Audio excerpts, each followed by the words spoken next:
welcome to episode 15 of the network. This is going into season 16 of the NFL, and we're going to go straight to Easton with the NFL weekly recap.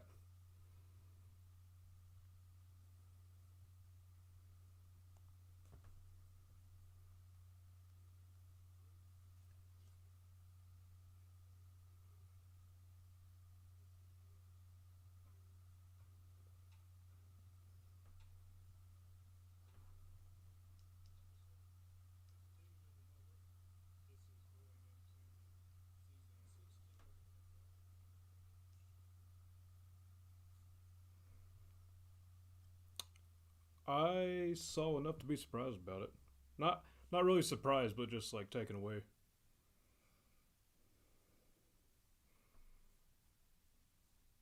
But like the Cardinals just did not seem fluent as they've been through this entire season. At Well, least hey, in the beginning of the just season. just heads up, because I'm used to fading out the song. hmm They just now started hearing you. He's talking about the Lions and Cardinals game where the Cardinals got their butt smashed by the Lions. By the 1-11-1 Lions at the time. But that's just insane that, the Lions being this complete underdog just comes in and just, hands it to the playoff team, that everybody's expecting to go to the Super Bowl. Well, But now, this is this is be going to fun. happen a lot. This is going to be fun. Yeah. Just real fast, I kind of said this kind of throughout the season, and I'm not saying it's true, but to me, the Lions are a pretty strong bad team, if that makes sense. I can see that. I mean, the Lions are just like that team that's just, even though they know that they're bad, but they're going to make the game a lot harder to win, Oh, yeah, they're still making their paychecks worthwhile. Yeah, Trevor, what were you going to say? So the big thing with the Cardinals, they're tied worst in the NFL for rushing yards allowed.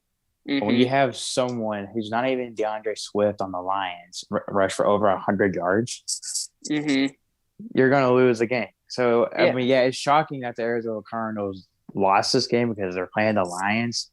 But at the same time, when you're letting this running back, I'm pretty sure some people have heard, but it's not just a big-name running back run for 100-plus yards. Yeah, I know. That can't happen. I mean, I'm just going to say this real quick and we can move on, but I don't think the Cardinals are making it out of the first round of the playoffs after that game. That just really opened my eyes and really made me lose faith. If they play a team that has a good, strong run offense, they're going to have a really tough time. Oh, yeah, for sure. But, yeah, okay, and then next, Teddy Bridgewater's injury. I was watching that game on NFL Sunday Ticket, and, man, did that looked not good. It was like that Chargers player's injury, too, where he just kind of that was scary. Yeah, that was really scary. There was a lot of weird, scary injuries this I haven't heard last week. Coming back from either one of those.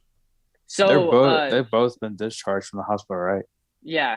So they both got a concussion, and it was like a really, really bad concussion because I thought like their back or something, like they just like broke their back or something to where they couldn't move, but it just did not look good for Teddy Bridgewater, and it's going to be tough for it's going to be tough for Denver to make it to the playoffs now because I don't think Drew Lock is that guy. I mean, we'll see, but yeah, that's my take on it. Yeah, I don't know. Teddy Bridgewater's just had a chemistry with that team that we haven't seen in a while. So And then throw a wrench in there. And then this is probably going to be my favorite segment, the Chiefs game. What did you all think about the Chiefs and Chargers game? Let me pull that up. If you still ask me, Chargers are definitely a better team than the Chiefs are right now. Their coach sold that game. Their coach definitely sold that game. But you got to remember, the Chiefs didn't even have their defense. Like Chris Jones was out, Snead was out, Willie Gay was out too, and they still gave the Chargers a run for their money still, and they held them on fourth down. Wait a second. You go have to choose your words wisely there because you said they gave the Chargers a run for their money. Actually, Yeah, the Chargers gave Kansas City a run for their money. They both gave a because run for their money. the Chargers are the 8-6 team here, not the 10-4 team. Yeah, true. Yeah, they both kind of did give a little run for their money, but I just think when it came to the clutch situations, the Chiefs, thrives in that situation to where like they know they have to make a big play, and they did. But yeah, the coaching is what I kind of want to touch up on. Brandon Staley said after the game in the interview, he said he's going to continue to go for it on fourth downs in those types of games. And my reaction to that is go ahead, because you're going to lose ball games if you just if you settle for a field goal and get points. Because if they would have settled for the field goal, they won. I'm just going to say it. Especially when it comes to playoff time, you got to fight for every point you can get. And so when you get even though you're like inside the 5-yard line, and you think, oh, this next play we can punch it in. Oh, this next play we're going to punch it in. Mm-hmm. If you don't, that's potential 3 to 7 points you're giving up, and then giving them the ball. Yeah. Bad ball placement for a team to go 99 or 95 plus yards to go score a touchdown. But I'd rather take those points than play the field position game. Mm-hmm. Yeah. Plus, and if where the game is, how much time is left in the game, and what the score is. Like, I think they should. Or if you're like down by 3, I say go for it, depending on how much time is left on the clock. Mm-hmm. Yeah, but it was always it was a tight game. So, I don't agree with the calls. I mean, I agree with going for it on fourth down earlier in the game, but like when it comes to the end, and you're getting crunched here, and you need points up on the board to put a lot of pressure on Kansas City to score the ball. I mean, you might as well kick the 3, and maybe the output of that game is different. So that's one of those calls that when it doesn't work, everyone's gonna be like, "You made the stupidest call ever." But when it did work, they'll be like, "That was the best call to choose in that situation." Oh, if he would have they went for it on fourth down 5 times, and if they would have went 5 for 5, I would have still stayed. Like, I wouldn't have agreed with it. I mean, shoot. Because that's just luck. And man, after the first couple times, you would think that the Chiefs kind of know what you're doing on fourth down, and they know how to blitz you and put pressure on you. You would think that like maybe in the 4th or 5th time they'd realize maybe we should kick the field goal. But yeah, my only thing is that the only thought process I could see in his head was that maybe since the defense on the Chiefs was so banged up and everything, that they're going to have these guys that haven't been put in these tough situations, 4th and goal type deal, that they're going to at least mess up once. Yeah, that wasn't the case. That's good for the Chiefs though, because that means they can have these other guys that's not their starters step up when they need to. That's really good for a team like that, especially when they started off struggling at the beginning of the season. Yeah. And you know who really stood out that game on defense? Nick Bolton. That man, I was excited when we got Nick Bolton, and he really clutched up for us that game. I mean, shoot. Yeah, Sorensen's kind of coming out of nowhere now. Sorensen, oh my gosh, bro. Who would have thought? He's so funny when he plays out there. He looks like a chicken with his head cut off on the field, and he's just running out there. Did you notice when Kittle ran into the end zone? The same celebration Sorensen did on the pick 6. Hey, really?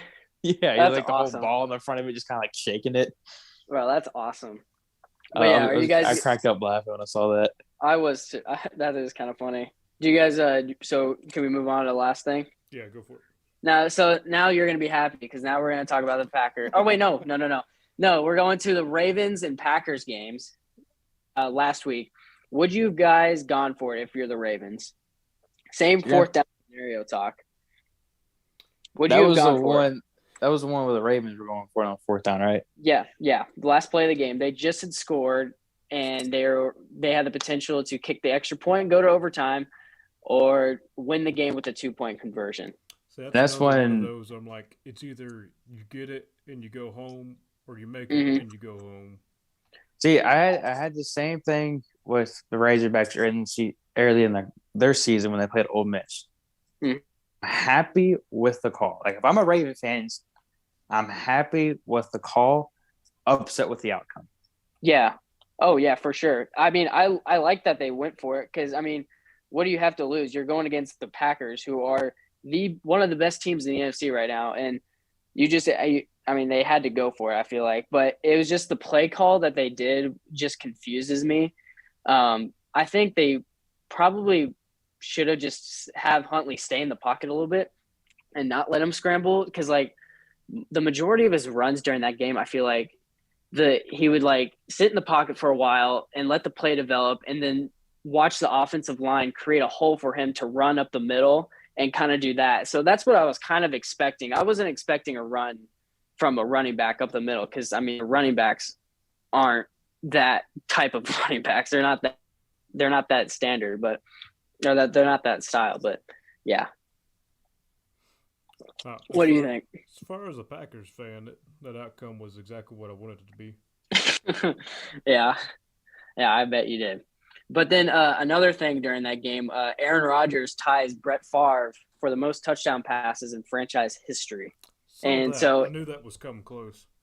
Yeah, well, he didn't get it that game. He had the chance, but he didn't get the job done. But he will get it next week, and yeah.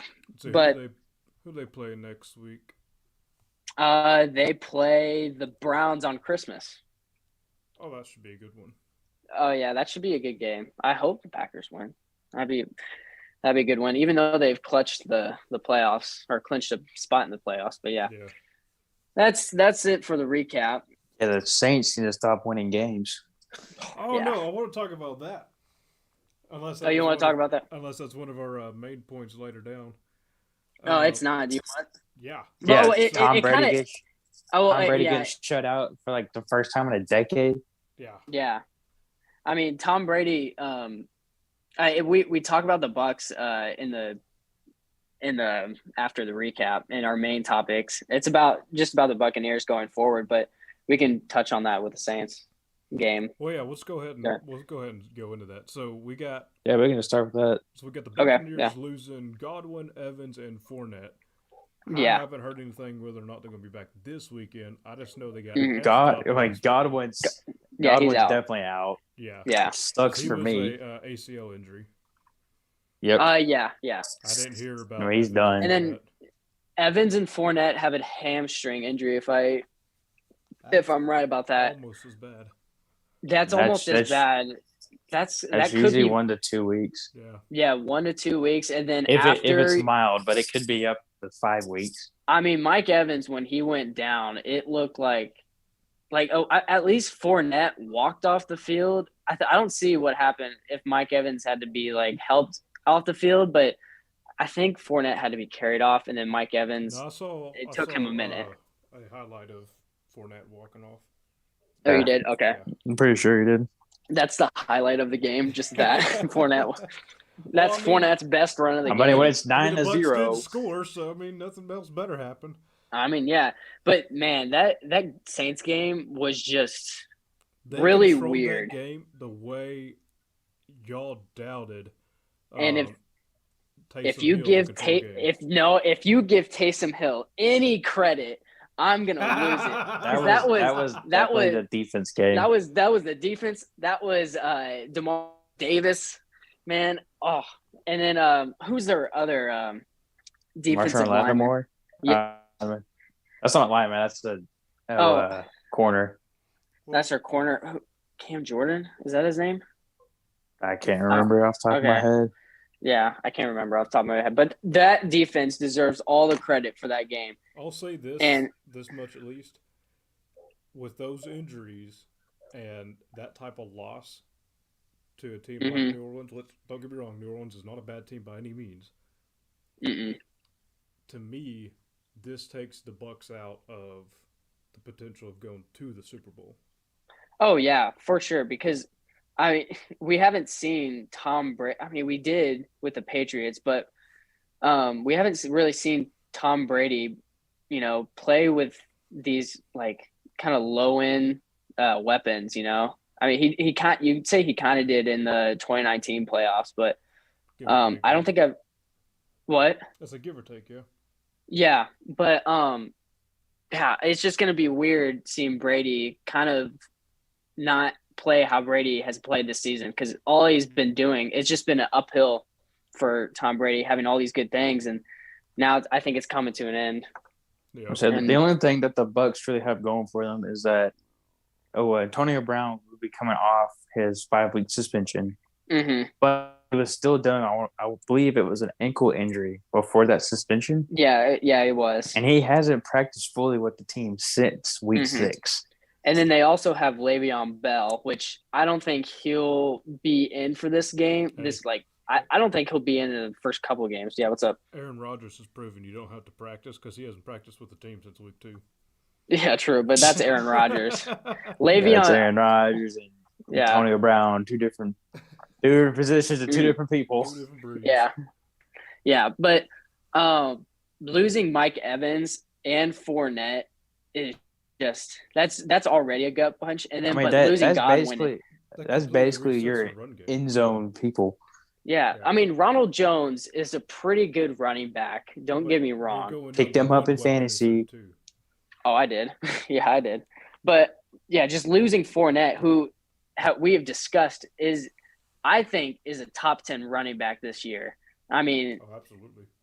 I think, yeah. But now that Tom Brady doesn't have any weapons, we'll see how he does. And if he does do good without these weapons, I'd consider him an MVP because, I mean, when I look at MVP, I think of like adversity and what adversity they've had to deal with. And I don't think Tom Brady has dealt with any adversity till now this season to earn that MVP spot. But yeah, should we move on? Let's go for it. Or you guys have any other fun? You said I got something saying about Aaron Rodgers being the best playmaker ever, and I would agree with that, but I don't know what you're referencing to exactly. Okay. Well, so what I was thinking is that I don't think Aaron Rodgers the best playmaker in NFL history. So I'm talking about every single player in the NFL that has played in the NFL. Do you think Aaron Rodgers is the best? And if you think so, I mean, I don't even think he's the best quarterback playmaker ever. I look at Dan Marino, I look at Joe Montana, but Aaron Rodgers, I just want to know what you guys think. This is what I gotta say. He's definitely up there, and this is my reason. How many Hail Marys have you seen quarterbacks like Aaron Rodgers throw in their NFL careers? Matt Stafford. Okay, whatever. But this guy could throw the ball 70+ yards and still make it look good. I'm just gonna make this reference real quick. What's his face? Steph Curry. What did he make his name for in the NBA? Shooting long range. He has some of the most half-court buckets in NBA history, and that's how he's made a name for himself. And when people look at, okay, he's a good NBA player, and he can do this stuff too and put it in the game as well, that makes him that much better of a player. So when I look at Aaron Rodgers, he's a really good quarterback, and he can still put his team on the back when they need him. That's why I think he's definitely one of the, I wouldn't say the best, but definitely up there with the other people. Yeah, I would say he's up there. But I mean, if I had to put anybody before him, for all-time NFL players, I'd put Jerry Rice up there, of course, and then Joe Montana, John Elway, Dan Marino. Who else? Who's the? I like this question, but I also hate it at the same time. Because, like, when you say playmaker, you're saying every position on the field. Yeah. But you can have a playmaker quarterback and a playmaker wide receiver, and your playmaker quarterback's going to throw your playmaker wide receiver, and your receiver is going to be the one that makes the touchdown. But who really was the playmaker there, the quarterback or the receiver? True. That's a good point. The reason why I added this question is because I just wanted to see where your minds are at with Aaron Rodgers, because his time is coming up. To retire. Because my 2 cents for it is that Aaron Rodgers, from what I have seen, and when it comes to like making plays out of something that just wasn't there, first off, the only players you ever see make something happen out of a destroyed play is typically your running backs. Mm-hmm. they're usually going to be the ones that just take this drive that was about to be at negative 10 yards and like turn it Mm-hmm. into something positive or touchdown or whatever. Yeah. Aaron Rodgers is the only quarterback active right now that I watch that can consistently do that. Consistently, what do you mean? Just like, Consistently get the team out of the rut of what was about to be a lost yard play. yeah. Well, so it can I didn't keep the watch. play alive. Right, to keep the play There's- alive I and think get down the field. I I mean, think if well, you Tom ask Brady. me, Kyler Murray, Kyler Murray's up there. He's Yeah, getting close Kyler to Murray. that Kyler too. Murray's up there. Lamar Jackson's up there, just not to the caliber It's as not the same. probably those it's two. just a couple He does it notches with below. more of his legs, Now, Mhm. which Kyler Murray does it too. But Kyler Murray still stays behind the line and still can get the throw off. Or right, Lamar likes to just try to get 5 or 6 yards with his legs. and to be fair, Aaron Rodgers also isn't afraid to run. Don't get me wrong; he's no amazing running back as far as a quarterback goes. No. But he will go. Like he's not Yeah, going to sit he- there and just take the sack over and over. But like, Mhm. in my opinion, Patrick Mahomes is really close. If he would Oh, stop yeah, throwing interceptions, he'd be just right below Aaron Rodgers. Yeah, he's kind of Mahomes has kind of settled down on the He's interceptions. got I a feel little like. too much of an ego with him, and he just tries to cram it. Yeah, out I there a mean, little too far. we all got to remember it. Patrick Mahomes is young. Yeah. Like he Yeah, has a give him lot 10 of years, seasons if left. he's still healthy and in the league, he'll look Mhm. very good. And Yeah, I mean- we'll be talking about this then. Yeah, But but yeah, I just wanted to see what your minds are at with Aaron Rodgers. now, as far as the old quarterbacks go, he's, hmm in my opinion, no question, leaps and bounds ahead of the rest.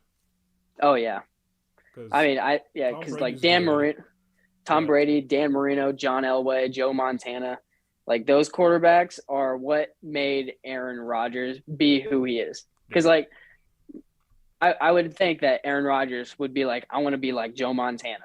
Well, and you what's know, also when he was really growing funny is that Brett Favre was a very similar quarterback too, Oh yeah, and I forgot about Brett Favre. he was at that same team for his almost entire time also. So, which Yeah, cracks me up. Green Bay Mhm. makes career quarterbacks. yeah, that is crazy. I don't think Because- there's any other team that holds on to quarterbacks as long as Green Bay does.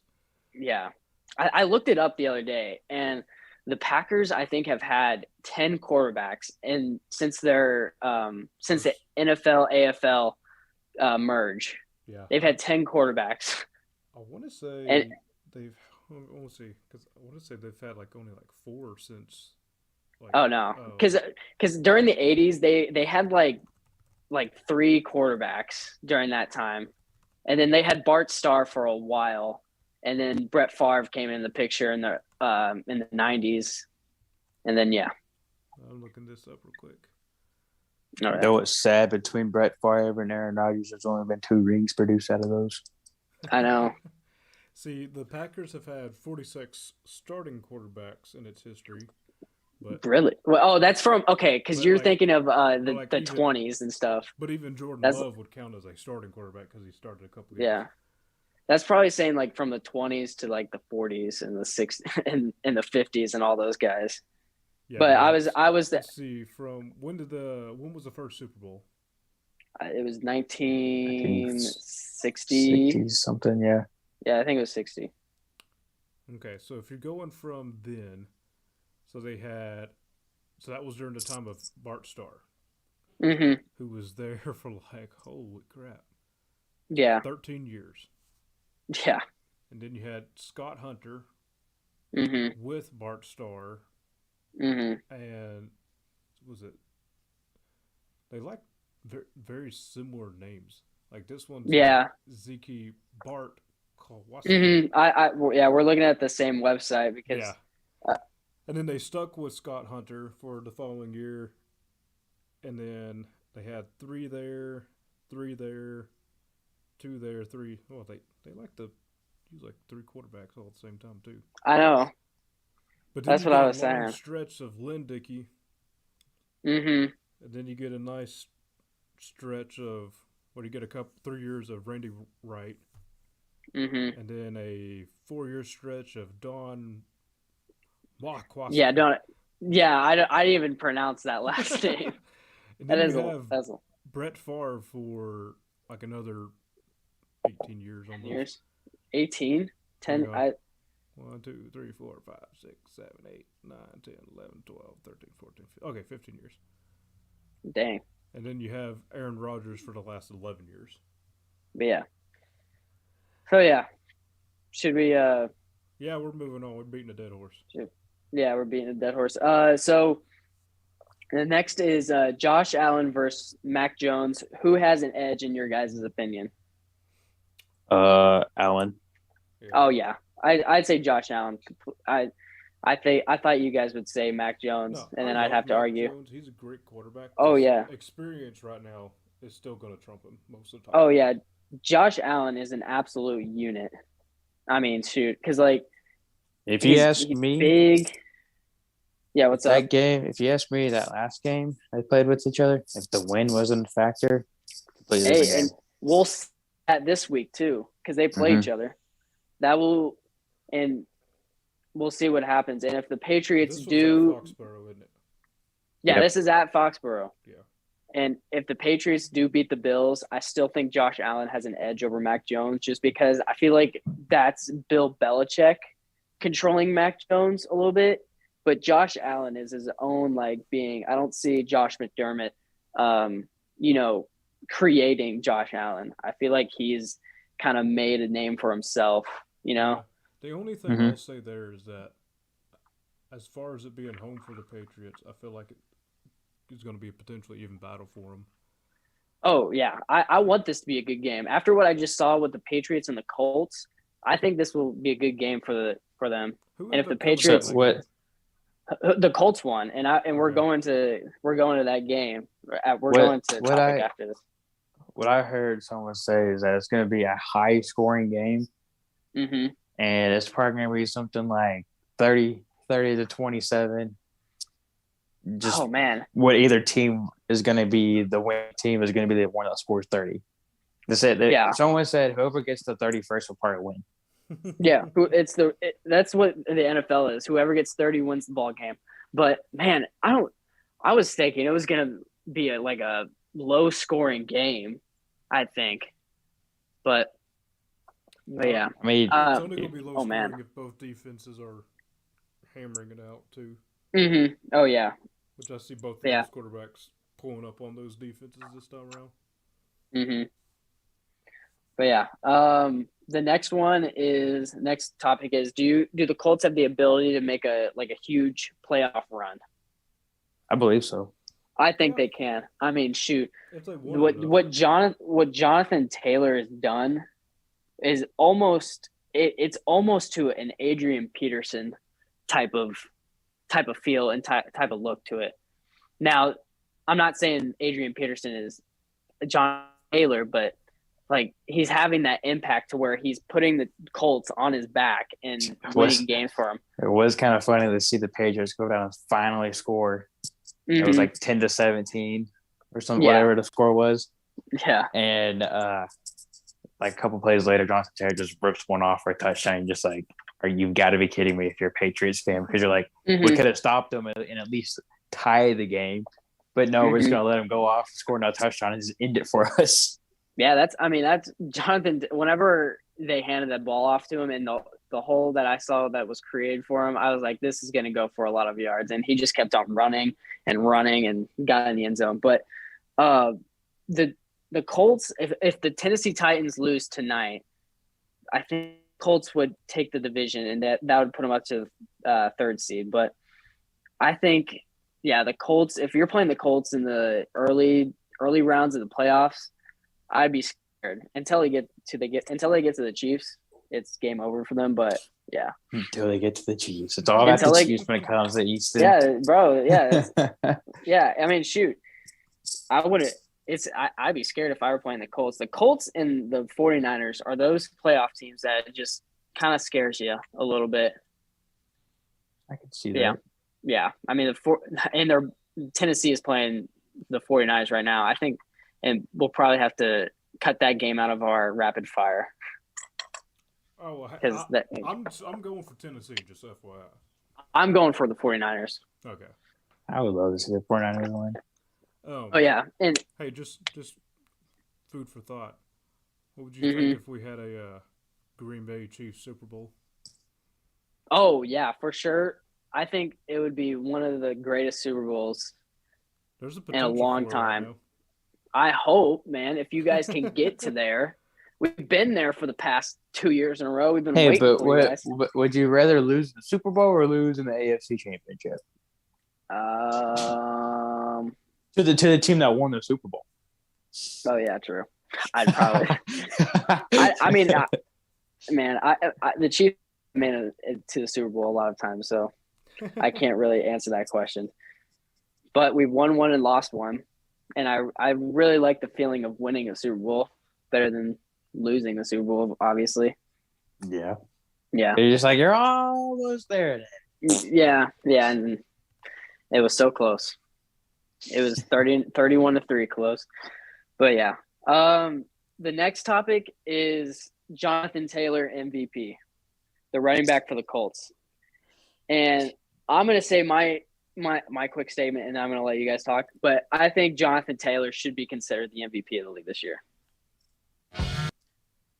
The only reason I would say no is because for some reason the NFL likes to pick their MVPs off quarterbacks. Which is insane. It's every And year. I think that's just not right.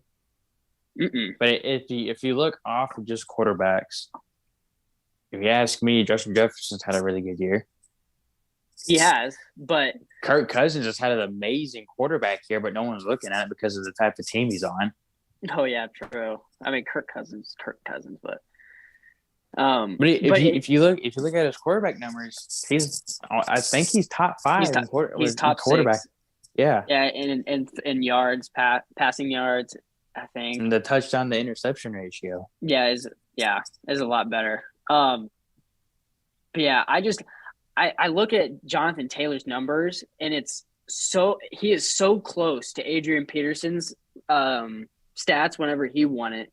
Right, I think Adrian Peterson was at 2,000 yards rushing, and Jonathan Taylor right now is at 1,500 yards rushing with 270. The thing is that like if he does get to that 2,000 yard mark, mm-hmm. do you look at it as a way? Oh yeah, he had an MVP season. Or do you look at it? Because the NFL added an extra game, that's why he got there. True. Now, granted, it's still an amazing achievement to get to 2,000 mm-hmm. yards in a season, mm-hmm. even with only adding one more game, which could put you give you another 100 yards if. Mm-hmm. But even still, I don't think adding one more game should take away from that. I know. If you even come close to Adrian Peterson's level of when he won the MVP, I think the league should take that into consideration, I feel like. Because, like, this guy is literally putting the Colts on their backs. And, yeah, Derrick Henry did the same. But I think Derrick Henry should have won the MVP when he rushed 2,000 yards. But they didn't give it to him, which is insane. Mm-hmm. But the last 7 years, it's been all quarterbacks. The MVP award is just quarterback awards, I feel like. Because that's what it feels like. But you got to remember that's just how the NFL plays now. It's mm-hmm. run by the quarterbacks. I would love to see it go back to the running backs because I just thought mm-hmm. that whole age of the NFL was fun to watch because it was more physical, if you ask me. Oh, yeah. But now you have these quarterbacks that can run, throw on the move and everything. Mm-hmm. You're just relying on your quarterback to do everything now that when you don't have a quarterback that can't do those things, you're just not mm-hmm. going to play as good as the other teams. Yeah. And so that's why I can see why the MVP is quarterback based now, but it just sucks. So, yeah, you said like – become an accessory now. Oh, yeah.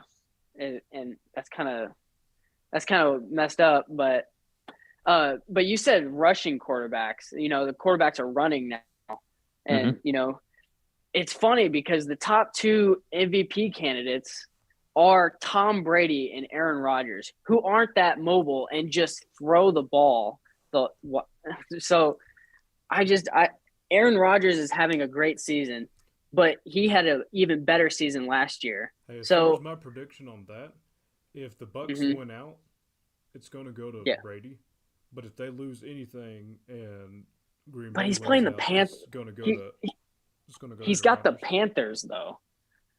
The Panthers aren't that. If Tom Brady beat, let's say, let's say the Buccaneers played the Packers and Tom Brady didn't have God, Evans, and Fournette, and the Buccaneers won, I would put Tom Brady at at the MVP. I would say he has the MVP right now, but he's playing the absolutely. Panthers, and twice. So that doesn't even give me that doesn't give me solidation, you know what I mean?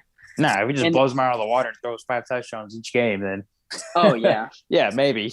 Yeah, maybe. But shoot, Aaron Rodgers, who had a fantastic year last year, and he's up there again, and he's not even close to where he was at last year. So I don't get why. Now he could have had that good of a season to where he went above and beyond, but I don't understand how he's doing worse than last year and still get the MVP. Can you guys give me some clarity on that?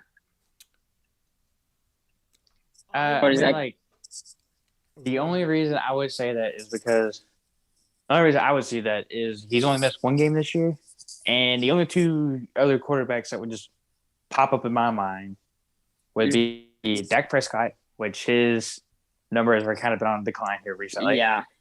And Kyler Murray, but Kyler Murray has missed 4 or 5 games. Yeah, and he's been kind of iffy too. Yeah, and those are the only it's just looking at the beginning of the season, the ones that kind of caught my eye, and looking at them now, I'm just they're with the people that I have up there right now for the race and what they're looking like. I'm just unless they just go off the rest of the season, I don't see how they would even catch up. Yeah, I don't know, but I hope the trend of giving the MVP award to the quarterbacks. It's just I hope that trend can stop because it's repetitive. It going more towards the award going to wide receivers before it ever goes back to running backs, and it's still on what I said earlier, how it's still a quarterback run game. If you have receivers that are playing good with the quarterbacks and they're putting up monstrous numbers and everything. Yeah, I'm gonna look when the last time a wide receiver. I don't think a wide receiver has ever won the MVP award. So just my quick take on that real quick. You also got to remember that there is an offensive player and defensive player award too. Oh yeah, so that's pretty right. That's pretty good. Especially for defensive players, because it's rare defensive players are going to get the MVP unless they just totally took over an entire defense for themselves. Yeah. Now, but you got to remember the MVP award should just be named the Quarterback of the Year award. Yeah. But the MVP award is looking for somebody who took leadership in the sport, in their team, drove their team to where they're going. And most of the time that's going to be the quarterback because the quarterback is the leadership. So in my opinion, if a quarterback wasn't chosen, then that means the quarterback sucked in leadership that season. Yeah. That's a great point. And another thing is that when I think of MVP, most valuable player.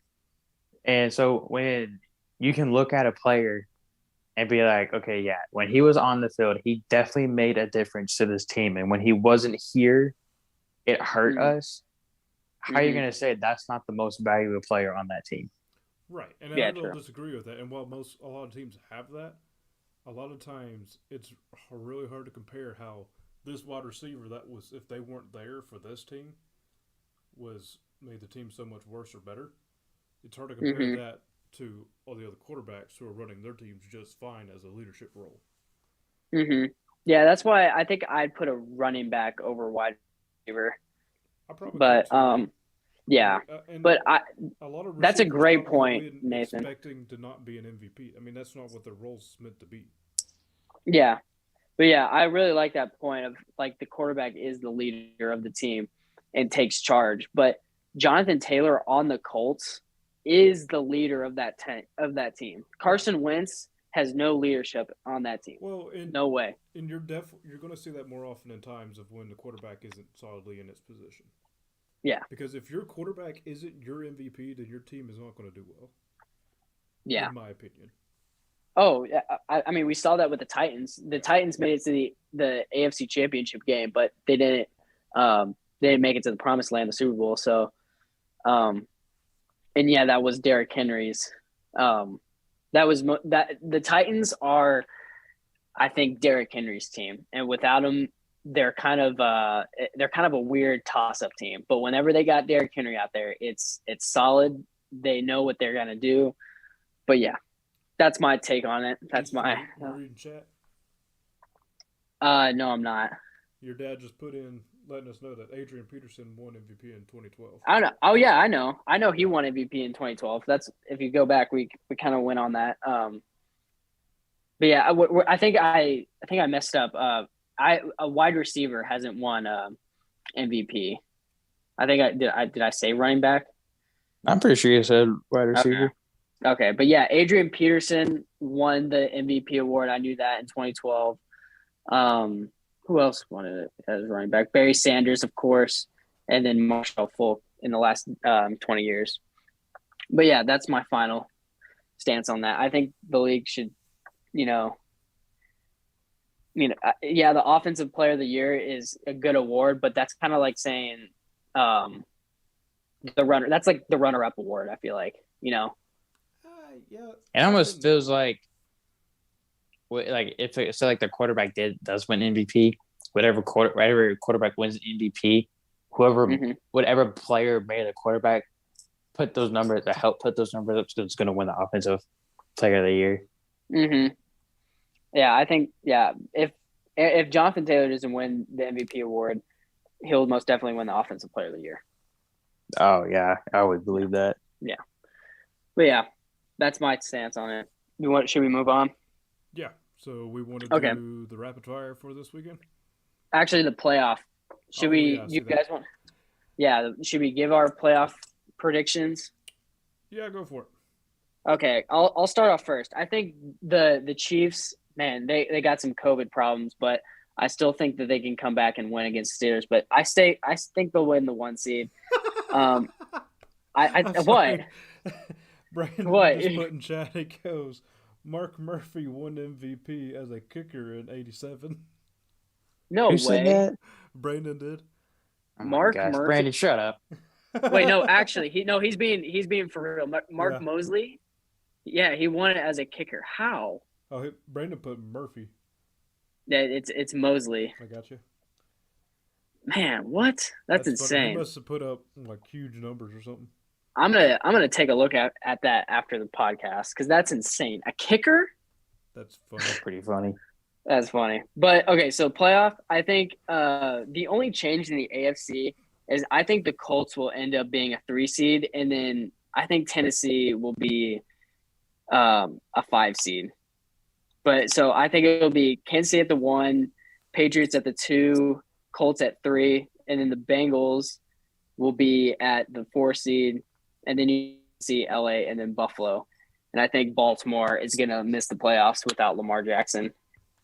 Well, what happens if the Bills beat the Patriots? What happens if the Bills beat the Patriots? Mm-hmm. Oh, my God. Yeah, that'll be a tiebreaker. But I think the Patriots will win that game. So I think if the Patriots – when the Patriots win, I think it'll just stay. I think the Buffalo will be still 7 seed. But then for the NFC, I think Green Bay will lock up the 1 seed.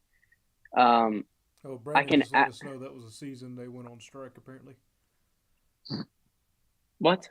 Apparently that was the season when... Is it the season that a bunch of players went on strike, Brandon? That's freaking weird. So, yeah, continue. Okay, so I think the NFC... Oh, they only played like 12 games. They only played 12 games. I'm looking at chat right now. That's insane. The NFC, I think, will stay the same, but I think the Saints will take the wild card spot, and then I think San Francisco. I think everything will stay the same, but that wild card spot is where it's going to get dicey, and I think New Orleans will take the spot, the 7 spot. I agree with that, but it's going to be close with the Vikings. Oh, yeah. It's going to be – I mean, shoot. I think I saw there's 26 teams in the playoff hunt right now. Well, the only team that's clinched a spot is the Packers. Yeah, but yeah, because they play in the NFC North, which is just in shambles. But yeah. So, who do you think will take it between the Cardinals and the Rams? Between the Cardinals and Rams, I think the Cardinals are not. Oh wait, the Cardinals and Rams. I forgot about that. I think right now 10-4 right now. They're both Rams. 10-4. I'm leaning Rams too. Rams because I feel like it seemed like they're the more healthy team and seem like they have stuff figured out. Yeah, I think I'd switch those two as well, and then maybe put the Rams above Tampa. Maybe. If because the Rams have already beat the Bucks. Yeah, they have. So maybe they'd win in a tiebreaker. I think that's because they do head-to-head first. So if they have the same record, they'd put the Rams on top, I feel like, because they have to go head-to-head. But yeah, it's going to be interesting. But either way, if you're playing the San Francisco 49ers in the playoffs, I'd be scared because, man, do they look scary with Deebo Samuel healthy and George Kittle healthy. And then you got, honestly, comeback player of the year looked like Dak Prescott in the beginning of the year, but I think Nick Bosa deserves that, I think, because he's playing insane. When he came back, as he's come back, I think Nick Bosa is just putting up numbers that he was in the 2019 season when they went to the Super Bowl. Yeah. And Dak's stock has kind of went down a little bit, I feel like. I said that about after when he went out this season. Yeah. He hasn't been the Dak that we saw at the beginning of the season since then. Yeah, ever since that calf injury, he's kind of struggled a little bit, and that's going to hurt him in the playoffs. I mean, everybody's going to be hungry, and who will play the 49ers if the season ended right now? It'd be Tampa Bay. So, but yeah, I think the San Francisco 49ers are the scary team in the NFC, and I think the Colts are the scary team in the AFC.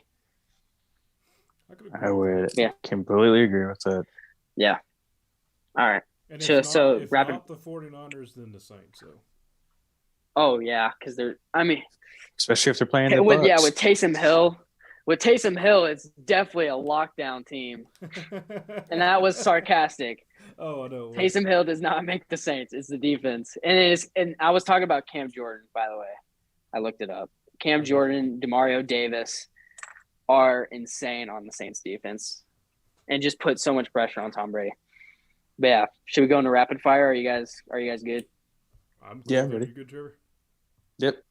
All right. Well, we already got our predictions for we already got our predictions for the 49ers and Titans right now. Yeah. Should I read off? Yeah. Should I read off from last week? Oh yeah. Well, what did we get last week? Okay, I got 12 games right out of 16, and then you and Nathan and Trevor got 7 and 9. It was kind of shoot. I mean, it was a weird week. Yeah, you guys got the Chargers game wrong, and then we got the Tennessee game wrong, Nathan, and then the Detroit and Arizona game. We all got the Lions game wrong. Yeah, we all got that. Yeah, one we wrong. all got that wrong. That sounded like one I would have pulled. Mm-hmm. But yeah, all right, let's go in the rapid fire. Okay, so we got the 49ers going right now against the Titans. The 49ers have the ball up 7-0 right now. Still got 13 minutes left in that second quarter right there, so there's still plenty of time in that game to figure out what the heck happens. Mm-hmm. I think the 49ers will win now. Next, starting off for Christmas Day at 3:30, we have the Browns at the Packers. That's going to be a fun game. I'm taking the Packers. I hope it's a fun game. I don't want a boring Christmas. Hey, if the Packers are blown out, it's going to be a fun game. What are you talking about? Oh yeah, true. But I take it you got the Packers. I hope it. Did we lose him? Do we still got a Trevor? Yellow. Oh wait, did he left? Oh, he's coming back. Yeah, I didn't even see that he left. Yeah, usually gets a little boop. Oh, you back there, Trevor? Well, Oh, says Trevor is connecting to audio. Check. oh yeah, there we go. I'm Trevor, here. he I don't is. know what happened, but I'm back, guys. how long have you been gone? I heard 49ers have the ball. Oh, yeah. Okay. So I was giving the 49ers recap. Y'all both took 49ers. I took the Titans. Yeah. And then we were talking about how the Browns at the Packers should be a pretty good game. Easton and I both Packers. taking the Packers. I figure you're taking Packers. the Packers. Yep, Packers. Easton said he You guys doesn't are want probably to play like, the game. Trevor, you there? No Yeah. answer. Trevor? Yeah. Well, that's pretty much how it went. Yeah, I seriously. look over the Zoom and it's just me and Easton. I was like, holy crap, he left. Yeah, it said disconnection due to connection failure or something like that. That's why we're not live streaming at home. Yeah. Now I told Easton even if the Packers are blowing out that game, that's still going to be a fun game. It's going to be something, that's for sure. Yeah. Next, we have at 7:15 that evening, we have the Colts at the Cardinals. I'm taking the Colts. I'm going Colts. I'm gonna go Colts. I'm going to go Colts because they're on fire right now. Yeah. And the Cardinals are in shambles. Yeah. Hey, After I that predicted Lions that to loss. happen when Murray went out. Mm-hmm. And then we have the Lions at the Falcons, and I'm going with the Lions this time. Honestly, I was gonna say I'm going with the Lions too. I'm back Playing on it the Lions. safe. I'm Playing it on the safe, Lions train. going Falcons. It's not. I'm back on the Lions train. You know, we Hey. a little bit of a rocky road. That's not the first time I chose them, and the first time I chose them, they tied. Yeah, I think I said I would never pick the Lions ever again, but we're back and stronger together. Oh, absolutely. And next we have The relationship has been rocky. Next we got the Rams at the Vikings. Rams. Man. Yeah, Rams. I think I got to. I'm going to take the Rams, but I wouldn't be surprised if the Vikings took it. Mm-hmm. Next we have the Jags at the Jets. Jackson. Oh my gosh. gosh! Are you That's a kidding Pretty me? sad game. I'm going Jags. I'm going. I think the Jets coach is out, but the Jaguars don't have a coach either. So shoot. Yeah, I'm taking the Jets. This is kind of like the Houston and Jacksonville game last week. I'm just gonna pick somebody, and it's just gonna have no reason. But I think I'm gonna pick the Jets. I'm going Jags. I don't think I've Tell ever me said again, that. Jags. I'll Next, die with we y'all. have the Giants versus the Eagles at the Eagles. And I'm going with Eagles. Giants. I'm not sure if it's because the Cowboys are just trying to let everyone beat them as much as possible. But the Giants almost took the Cowboys last weekend. Yeah. So I'm going Eagles. Fly high, baby. Fly high. I think I'm gonna have to go with the Eagles. They're hunting for a playoff spot. They're a little hungry, so I think I'll have to go with them. To take people out of playoff spots. So All right, who's going to play for the Giants? Mike Glennon or Jake Mike Glennon, baby, for MVP. That guy is an absolute beast out there. His baldness, I think, blinds everybody. Next, we have or his long neck versus the Patriots. I'm taking Patriots. Bills. I'm gonna go Pats. I'm gonna go Pats Bills. again. You guys are gonna be looking at me like, "How did you know?" when they beat them? Oh man, it's gonna. Like, well, it looks like you got the look of the draw. Yeah, I mean, this is a real big statement game for the Bills. If they beat them, then I think the conditions really played an effect on that game, and we'll get some clarity. You think? Yeah, yeah. All right. Next, we have the Bucks at the Panthers on Sunday morning. Bucks. Or Sunday afternoon, I guess. I don't know. I'm actually going to take the Panthers. Bucks. Yeah, I'm gonna go the Buccaneers. I mean, I might sound stupid, which I know I am, but I'm taking Panthers. Just yeah, I mean that'd be awesome if they lost. Take the Bucks down right now. Oh yeah, while they're low. Yeah, and while they're down. Honestly, the last couple games, the Panthers haven't looked just as bad. Yeah, they're just kind of struggling a little bit. They're floating at the surface, I feel like. Man, Deebo Samuel is so good. All right, move on. Next one. All right, who we got here? We got the Bears at Seattle. Shoot. both of I'm these going teams. Seattle. I'm gonna go Seattle. Yeah, I am too. That's just Nathan? another two just boring teams out there. Nathan, I think we're looking at the same thing. I think you skipped the Ravens and Bengals and Chargers and Texans. Oh, I did. Look at that. Boom! I saved this right there. I saved the recap. That's fine. Anyway, all right. So before, but still at the same time, we have the Ravens and the Bengals. Bengals. Really? Bengals.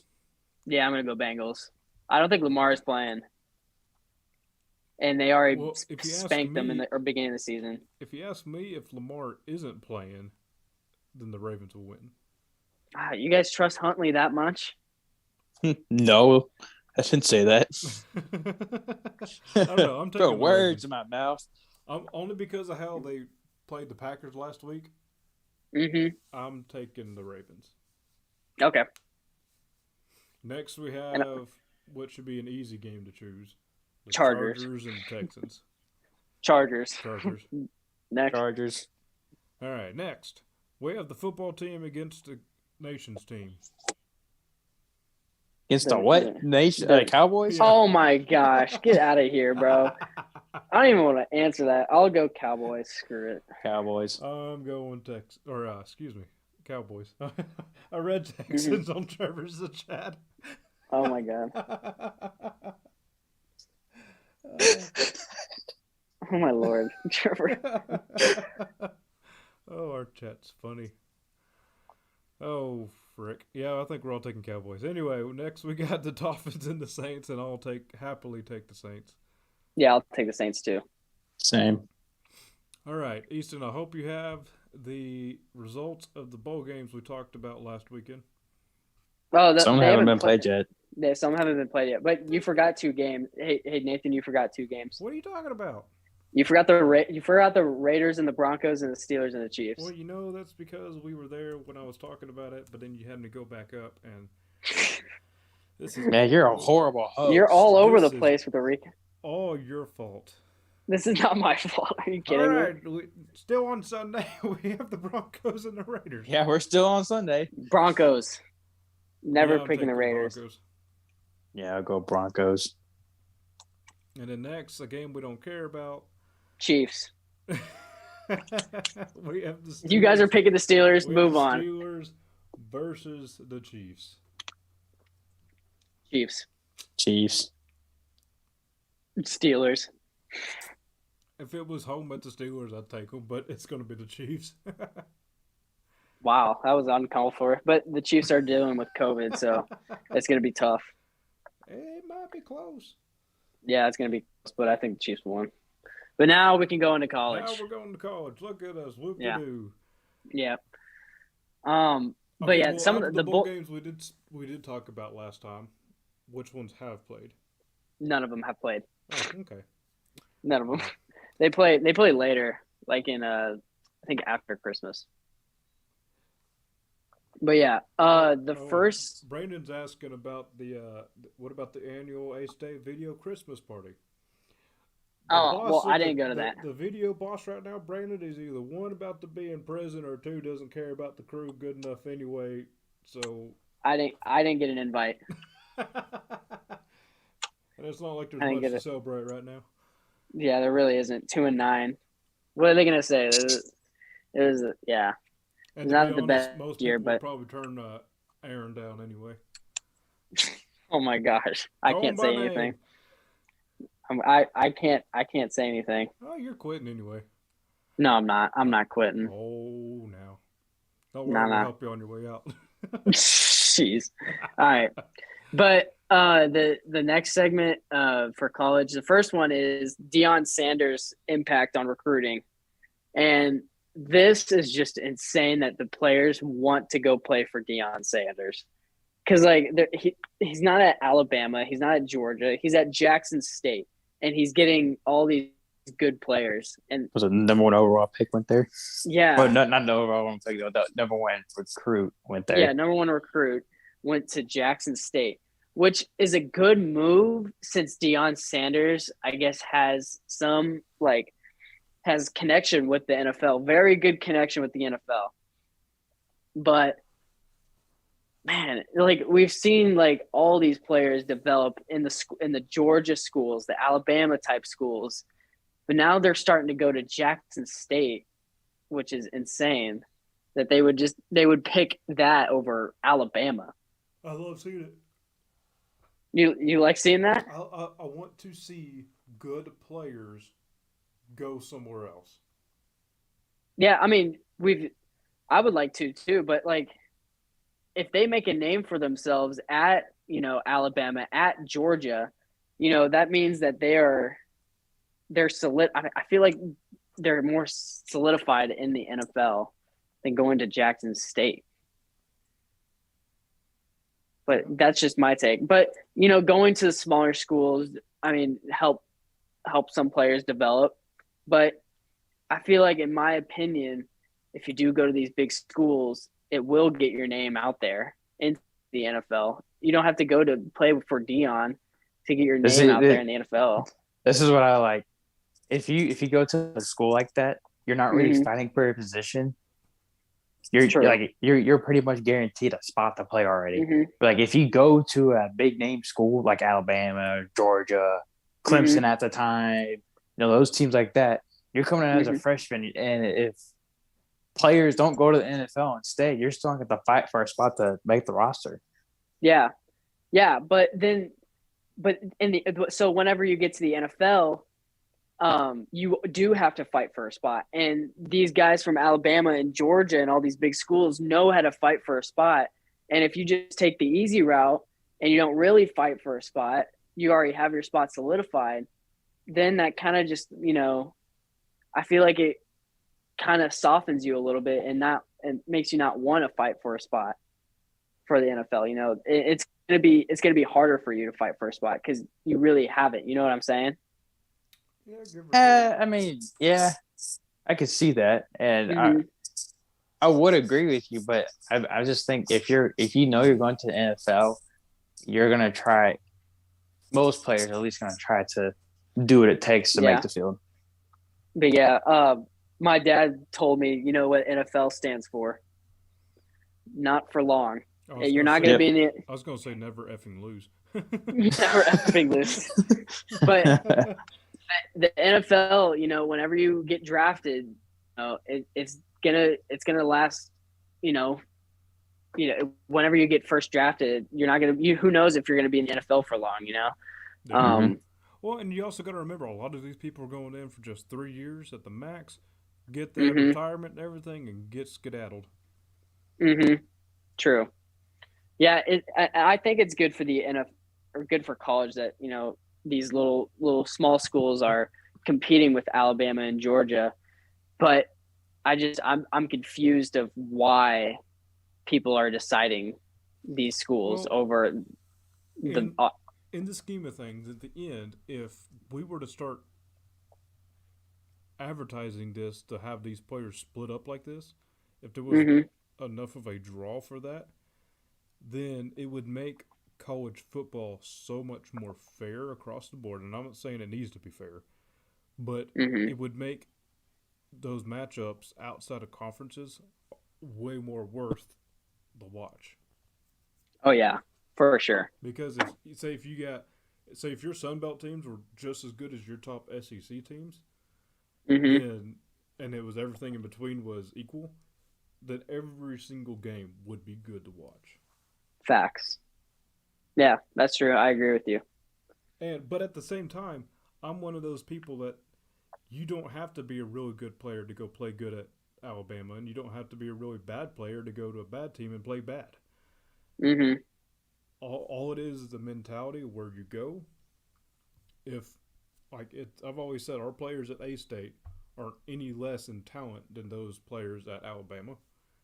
It is a mental mindset, a mental hurdle, and if you can get over that, you can beat anybody you want to beat. It's just you have to control your emotions and mindset. Yeah, that's good. I like that. You guys want to move on? Do you guys kind of feel good about that? I'm cool, yeah. What's this COVID protocols for college football playoffs? So the college football playoff committee announced that if not enough teams are if the majority of the team has COVID, then they will have to forfeit the game, and that's huge because like, what if that happens to Alabama and Cincinnati ends up making the playoffs off of Alabama not Just put a little asterisk next to the win. Yeah, I think that's what. Yeah, so the college football playoffs committee is saying if there's a good majority or the team cannot play in the playoffs or not able to with the amount of amount of players on the roster, then they'll have to forfeit. Why not reschedule the game? Too cost-worthy.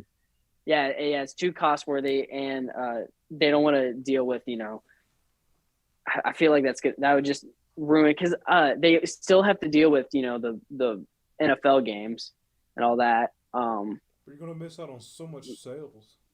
I know. I have no clue, but it's just crazy that we live in a world like that where, the playoffs could be like playoff teams like Alabama who is the number one team in the league could get, like, their whole team could get COVID, and then they'd have to get disqualified. Now, was there something that came up that prompted them to say that, or is that just them preemptively saying that's what's going to happen if something happens? Yeah, if something happens to where like the team has like very few people on the roster, that's what is going to happen. Like, they're going to have to forfeit due to COVID. Yeah, that is like big news, because that would be the one opportunity for Cincinnati to make the college football playoffs. See, in my opinion, if you're going to do that though, then you just don't even give the win to anybody. You either play the game or you don't give a title. Yeah, or you just kind of reschedule. But yeah, that was some big news that came out. But yeah, that I feel like we kind of had to add that in because it's college news. So should we move on to NBA? Yeah, this is all yours. Or do you? Okay, Trevor. First topic, we got Steph Curry breaking the 3-point record. What do you want me to say about that? Well, yeah. What do you think Curry's impact in basketball? I mean, Curry's impact in the sport of basketball. I'll tie these two segments together.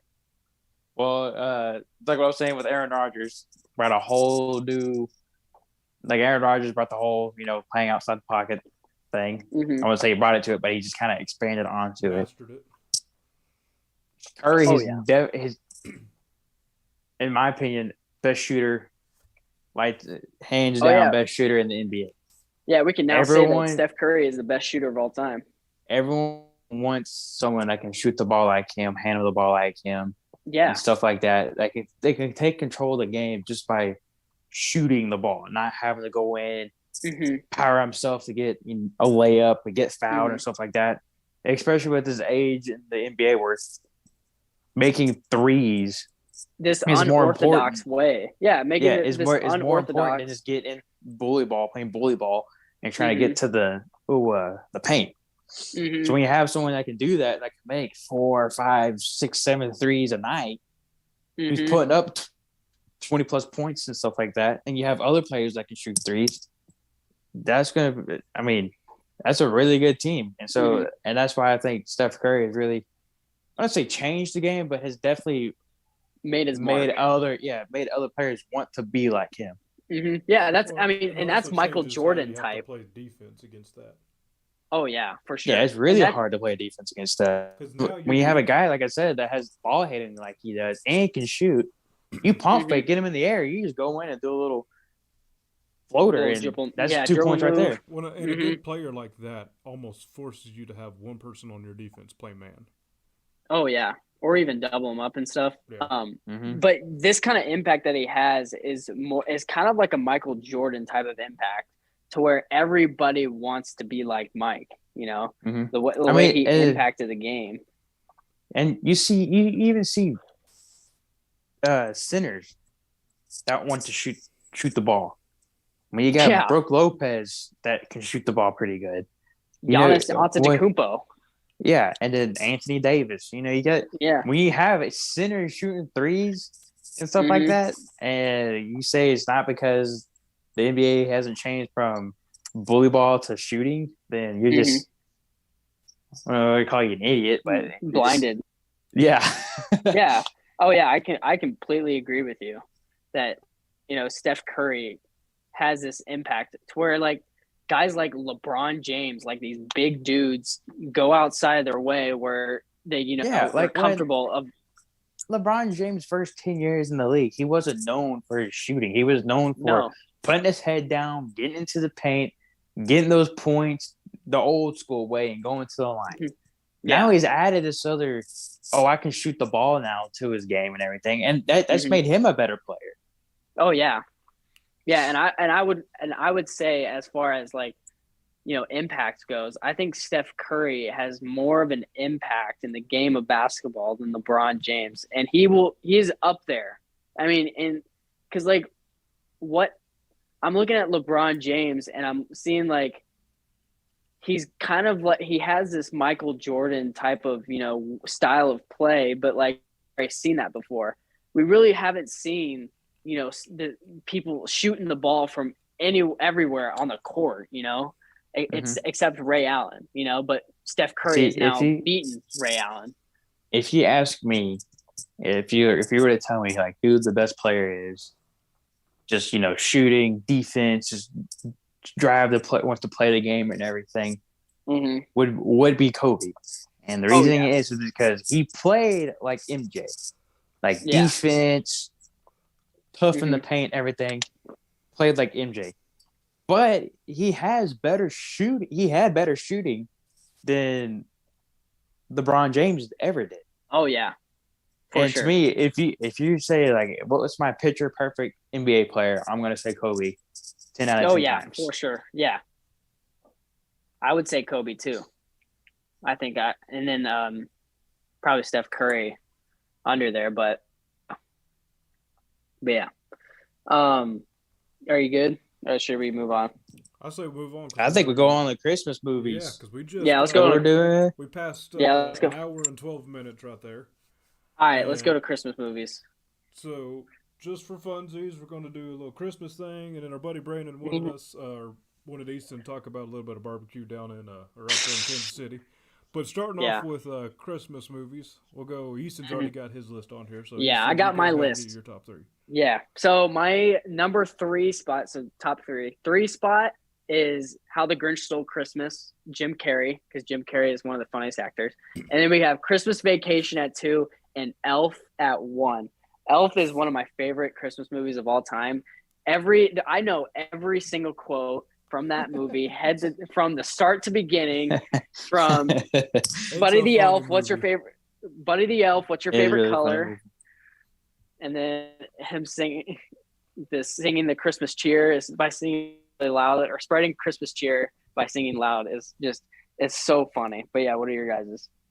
Mine, I'm sorry, but I put Elf at 4 in my list if we were doing a top 5, but we're not doing a top 5. Oh my god.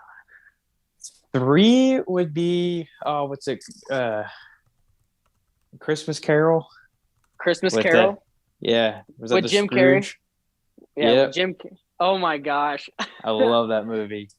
Okay. And then it'd be How the Grinch Stole Christmas with Jim Carrey. And then my all-time favorite Christmas movie would be The Polar Express. And the only reason is because we used to watch that movie as kids every Christmas. Mm-hmm. Yeah. And so when I think of that movie, that's all I think about is just watching it when we were kids around Christmas. Mm-hmm. And the characters kind of freaked me out. The characters freaky. The one scary part was like the whole what are they called? Like the not puppet things. Oh my everything. Gosh! Yes. That used to scare me all the time. That part scared the crap out of me as a kid. That's why that is exactly why that movie is probably not even in my top 10. It's because of that scene right there. Oh my gosh! Oh man, you just don't like scares at all. No, I don't. It's a Christmas movie. A Christmas movie is supposed to be happy. It is happy. He said we need to go watch Krampus with you. Oh heck! I've seen that. I'm not watching that. I want to see it. Okay, Nathan, what's yours? Okay, so starting off for three for me will be Elf, and it would have been second for me, but I remembered the name of one of my favorite Christmas series that I haven't seen in forever, which is kind of a shame. But Die Mm-hmm. Hard. two for me is I haven't even seen Die Hard. Two for me is Polar Express, Okay. and then top for me is the Santa Claus series. The Santa Claus. Oh, with Tim Allen. Yes, Oh my gosh, that movie. I those like those are movies. good. Yeah, those are pretty good. I like those. So yeah, But yeah, that's those that's collectively take the top spot for me. yeah. I just love Elf because I know every single quote of that movie. I Elf can is always a every time funny I one, but I get tired yeah of it because it's always on. yeah, it's always on, bro. I think I've watched it maybe 5 times already. Because sadly, it is the one Christmas movie since the Tim Allen movies to come out Hmm. that is safe for both adults and children to watch. Yeah. That and Oh my everybody god. knows Will Ferrell. Yeah. I just love the Buddy the Elf. What's your favorite color? When he's in the office, cracks me up every time. But yeah, so Brandon wanted me to pick my top 5 Yeah, barbecue top restaurants in five Kansas City. restaurants Okay, for barbecue. so I'm gonna go from 1 to 5, or not 1 to 5, 5 to 1. So I think number 5, I got Gates, and then number 4, Arthur Bryant's, 3, Jack Stacks, 2, Q39, and number 1 is Joe's Barbecue. I love the Z-Man sandwich, and it's just I've been going there for years, and the ribs and their sauce is so good. And don't even get me started with the burn ends. Joe's Barbecue is the best barbecue restaurant in Kansas City. But yeah, I'll say it again, Brennan, slowly this time to remind you. We got Gates, Arthur Bryant's, Jack Stacks, Q39, and Joe's Barbecue. If you're But still listening, Brandon, or if you're going to listen to it on the plane later, give us your top 5 later. yeah, So, but yeah, is that it for us? that's it. All right, so this is just a quick thing for the two of y'all. I'm going to do my normal, when I start doing my spiel for saying goodbye, y'all just mute yourselves. I'm going to do my little outro, and then I'll start talking to y'all once once I'm done live streaming. That Okay. way you're not sitting there blabbing and cussing it up a storm while we're jamming out. Yeah. And actually, just because I want to, I'm gonna. No, that's gonna be too. I actually think I can. Watch this. We're gonna be festive on our way out. Go, Freeman. Let's see. Let's go. Yeah, you talk about that game while I look for this. Okay. Devontae, or wait, what's his name? Devontae Foreman, I think just had a touchdown, but there's a flag. No, bro. I have him on fantasy. No, and it's gonna be. Oh my god, bro. How much I'm of that so game is mad. left? A minute. Oh my god, a face mask. Freeman. Oh man. There's a minute left in the second quarter. Wah. Dang it, dude. Oh my god. That made me so sad. I hope it's a horse collar. Oh my god, no, they're pointing at the San Francisco. Or they're pointing at the Tennessee Titans. But yeah, dang it, dude. All Okay. right. Well, I got my song ready. All right.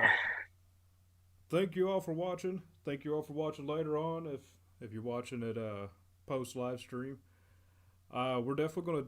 I think we're gonna try to do this again next week, depending on how scheduling goes. Because I know late next week we're gonna be out of the picture. I don't know about Easton, but we'll get that all figured out. And if we're not gonna do it, then I'll probably send out an announcement saying that we're not gonna be there. But Merry Christmas, everyone. Have a good, great, happy week.